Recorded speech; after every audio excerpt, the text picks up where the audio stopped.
சொந்தங்களே, அன்னைஸ் கிச்சனில் இருந்து உங்கள் அம்மா சசிரேகா சுந்தர். இன்றைக்கி நம்ம கிச்சனில் பார்த்தீங்கன்னா ரொம்ப ஆரோக்கியமான ஒரு உளுந்து பால் செஞ்சு காட்ட போகிறோம். இதுக்கு என்னென்ன பொருள் வச்சுருன்னு பார்க்கலாம் வாங்க. முழு உளுந்து பார்த்தீங்கன்னாக்கா 100 கிராம் அளவுக்கு எடுத்து வச்சுருக்கிறேன். கொஞ்சமாக ஏலக்காய் பொடி. இந்த 100 கிராம் உளுந்துக்கு பார்த்தீங்கன்னா 200 கிராம் அளவுக்கு நாட்டு சர்க்கரை. ஒரு மீடியம் சைஸ் தேங்காவில் பாதி எடுத்து தேங்காய் பால் எடுத்து வச்சுருக்கேன். இப்போ இந்த உளுந்தை பார்த்தீங்கன்னாக்கா லேசாக வறுத்துட்டு நம்ம இதை வேக வைக்கணும். எப்படி சேர்த்து பார்க்கலாம் வாங்க. அடுப்பை தச்சாச்சு, அதனால் நம்ம வானலை வச்சுட்டோம். வானல் நல்லா காஞ்சி எடுத்து இந்த உளுந்தை லேசாக வறுத்து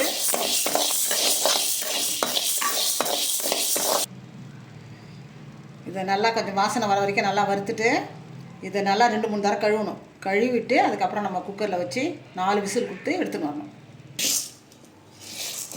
உளுந்து பார்த்திங்கன்னா நல்லா வாசனை வந்துட்டு இப்போ நம்ம வேறு ஒரு பாத்திரத்தை மாற்றி வேண்டியதான். இதை பார்த்தீங்கன்னாக்கா நல்லா 3 தரம் கழுவி எடுத்து வந்துடுறேன்.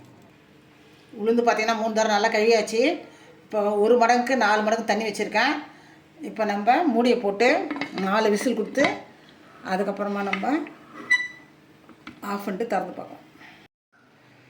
உளுந்து பார்த்திங்கன்னா நம்ம குக்கரில் வச்சு 4 விசில் வச்சு எடுத்துட்டோம். ஒரு 5 நிமிஷம் எடுத்து இப்போ ஓப்பன் பண்ணி பார்க்கலாம்.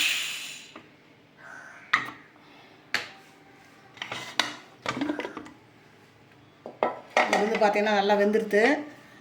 இதை நம்ம ஆற வச்சு அதுக்கப்புறம் மிக்ஸி ஜாரில் போட்டுட்டு வந்து காட்டுறோம் உங்களுக்கு. வெந்த உளுந்தை பார்த்திங்கனாக்கா மிக்ஸி ஜாரில் போட்டு நல்லா அரைச்சி எடுத்துருந்தாச்சு. இப்போ வேறு ஒரு பாத்திரத்துக்கு மாற்றிக்கலாம். இதை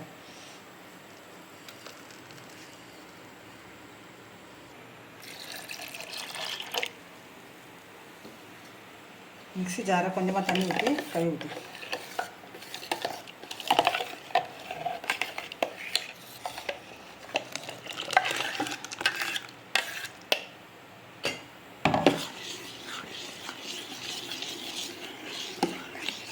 இதை நம்ம அடுப்பு மேலே வச்சு வெள்ளத்தெல்லாம் இதில் ஆட் பண்ண வேண்டியதான்.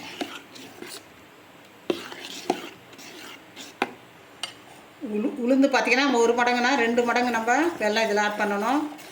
வெல்லம் இல்லைன்னா நாட்டு சர்க்கரை இல்லை நாட்டு வெல்லம், இது பாரிஸ் நாட்டு சர்க்கரை பார்த்திங்கனாக்கா 2 மடங்கு இதில் ஆட் பண்ணிக்கணும். அடி பிடிக்காத இருக்கணும்னாக்கா நம்ம கிளறினே இருக்கணும். வெல்லத்தை போட்டு நல்லா கிளறினே இருக்கணும்.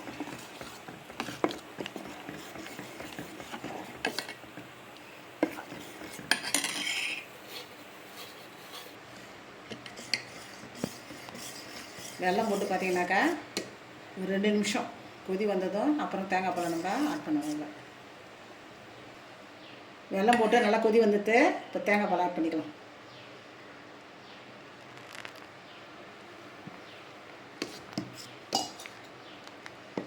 கொஞ்சமாக ஏலக்காய் பொடி போட்டு இறக்கிட வேண்டியதுதான். தேங்காய் பால்லாம் போட்டு கொதிக்கணும் அவசியம் இல்லை. இது அப்படியே இறக்கி வச்சிட வேண்டியதுதான். இப்போ நான் கேஸ் ஆஃப் பண்ணிடுவேன். நம்ம அன்னைஸ் கிச்சனில் பார்த்தீங்கன்னா இன்றைக்கி உளுந்தை வச்சு தான் நான் உளுந்து பால் செஞ்சு காட்டியிருக்கேன். இது ரொம்ப டேஸ்ட்டாக இருந்து பார்த்தீங்கன்னா டேஸ்ட்டாகவும் இருக்கும், அதே சமயம் ரொம்ப ஆரோக்கியமானது. நம்ம எலும்புக்கெலாம் நல்லா வலு கொடுக்கக்கூடியது.